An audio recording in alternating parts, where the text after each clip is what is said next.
Well, hello. This is Miss Winters, and I'm here to help you complete your multi-genre research project, Annotations Genre Number 1, Reflecting History component of your project. First things first, let's go ahead and review what's due on the calendar. Okay? Once again, you can click on the multi-genre project overview and resources and scroll down, and you'll note the calendars. And it states that the deadline is December 20th, 2021, before 11:59 p.m. You need to have your annotations reflecting history completed. Now, let's backtrack, okay? The way that you can actually access this assignment is by going underneath the multi-genre research project module and clicking on MGRP annotation genre number 1, reflecting history assessment.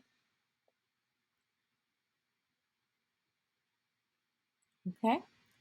Once you click here, you want to ensure that you download the following. First, you need to download your e-note cards. That's the first link here. Then you will click Use Template.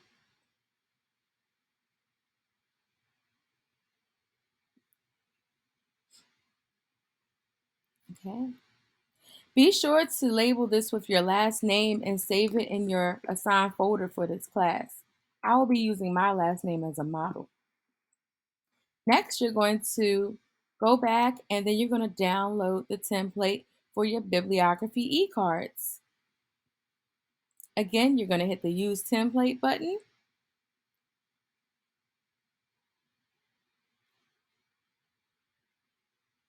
Okay. And then you're going to put your last name in brackets the same way that I placed mine. And then you'll go ahead and ensure that you save this in the assigned folder for this particular class. Also, if you haven't done so already, ensure that you download the portfolio template. So you'll click that link,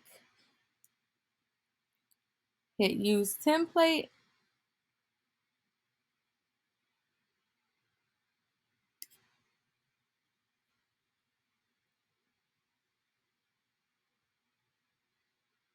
ensure that you place your last name in brackets, and ensure that you change student's name with your actual full name.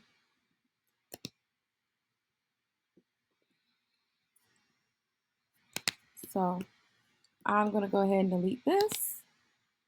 And again, I'm modeling. I'm going to type in Jasmine Winters. However, you would type in your own name, of course.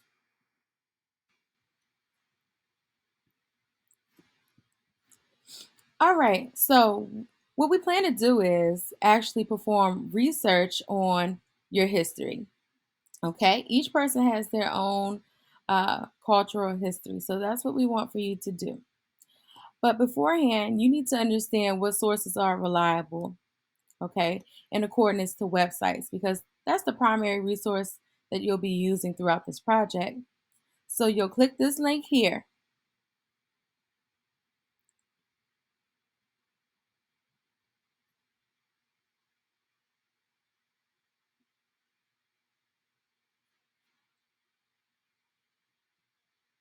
Okay, it's going to take you to this YouTube video, and I'm not going to play it in its entirety. However, you all need to ensure that you review this video to understand what how to understand each website source as being reliable and valid. Once you finish reviewing this video, you may begin looking for different websites that highlight your culture's history, I should say. Right? Oh, and let us not forget to click on the sample bibliography and note cards exemplar.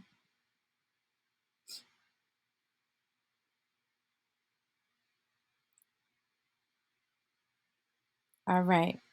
So this is going to actually show you how your sample bibliography cards, and note cards should be organized. And I will explain what each of these mean in just a few. So, being that there's a time crunch here, I'm just going to show you what the finished project should look like via a former student of mine by the name of Teresa. So, if you were to click on her, this link here that says Teresa's e-note cards exemplar, it will show you what your actual annotations should look like. Okay, and it also has the directions embedded within it. So, your note cards are your actual research that you perform while you are extracting information about your culture's history. All right. You must have a minimum of 3 different credible sources about your culture's history. On these e-index cards, you will extract evidence to have a total of 9 note cards. Your note cards should consist of 3 quotation cards, 3 paraphrase cards, and 3 summary cards. So what do I mean by those? So if you were to go back here, you're going to notice that we all know how to take notes. However, there are different ways to take notes. You can take down the actual quote, or you could put it in your own words, which represents the paraphrase card, or you could go ahead and review a certain portion of the text via the website and summarize the main idea. And when you do that, we call that your summary card. Okay, so let's go back to how Teresa did her note cards. So she went ahead and ensured that she had quotation labeled here on this slide so I can understand that the next 3 e-note cards are quotations that she has pulled from a particular website. Okay, so I'm going to go ahead and click here. Notice that Teresa has her quotation e-note card organized in the same format as noted on the actual example template here for sample note cards. She has a subject upon what her actual research is about. So when I go here, I'll see history, and that's going to note that this is a card that's about her culture's history. Secondly, she's going to go ahead and place either the title of the website, or if you see a number here, the actual page number of sorry, not the page number, the actual number of the actual source. So here, instead of placing the actual number of the actual source, it should that you place the title of the actual article that you're pulling up from the website that you have chosen. So the website that she has chosen here is titled Constitutional Rights Foundation. Also, what she did that was very helpful is she turned this into a hyperlink. So I'm able to click on it and see exactly where she received her information from. Then I'll come down here and she has an actual introductory quote stem in the article, comma, and she places the name of the actual article, okay?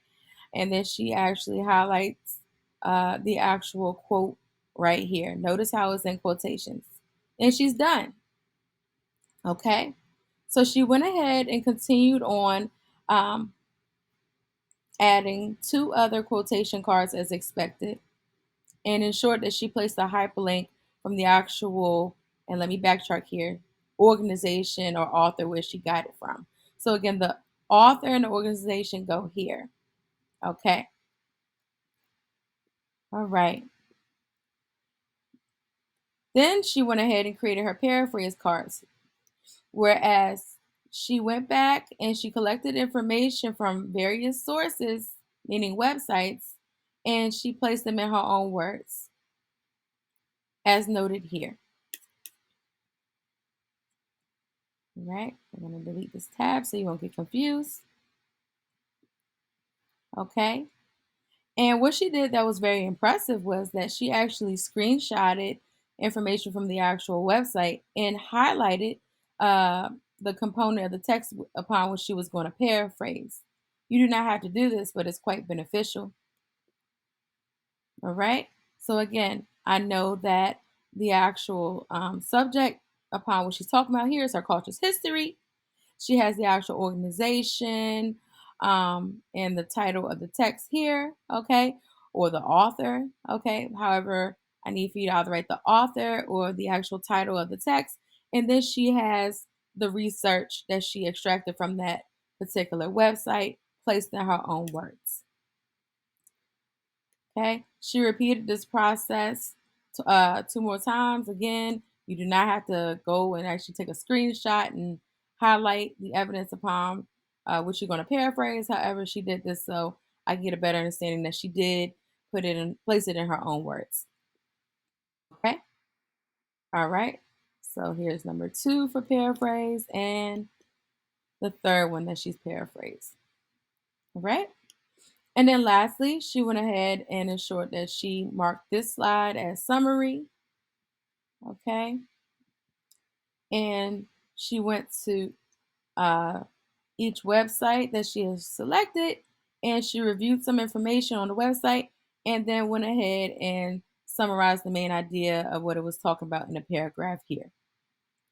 So in total, she does have a total of 9 e-note cards, okay, that are reflective of 3 quotation cards, 3 paraphrase cards, and 3 summary cards. All right. Now, as Teresa was actually performing her research, she also had to note where she received the sources from. We call these bibliography cards. These are the cards where we note where we received our information from. Okay. At this point, here is where you're going to be actually collecting all of your sources. Being that she completed this activity already, I'm going to see more than 3 sources. However, when you turn it in, it's only going to be 3 sources. Okay. So again, you have the instructions here.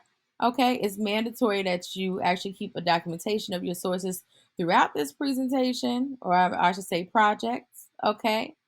And remember not to become bamboozled by unscholarly sources such as Wikipedia, The Onion, and other unreliable websites as noted in the video. Okay. And you need to ensure that you write your sources in MLA style. So all I should see here is history as an actual divider. And then I need to see your 3 sources that you have selected in MLA format. Okay. All right.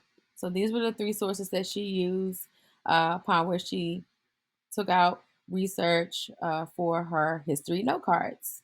Okay. And again, she has 9 history note cards. So she's just pulling information from only these 3 sources to produce those 9 history note cards. Okay. To better assist you, if you go to a website called Scribr, as noted here via this link, and you click on it,